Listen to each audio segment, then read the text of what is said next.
3လို့3စာကြီးတိုင်းပဲဝင်လိုက်ရင်စာကြီးတိုင်းပဲဝင်လိုက်ရင်ခြေထောက်ကိုကြောင်စင်အောင်တုပ်ပြီးမှစာကြီးတိုင်းထဲဝင်ပါ3က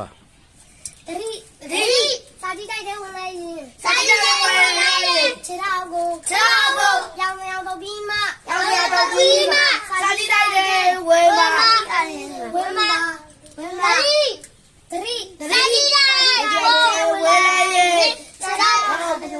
ရောက်တယောက်ချတယ်ကွာ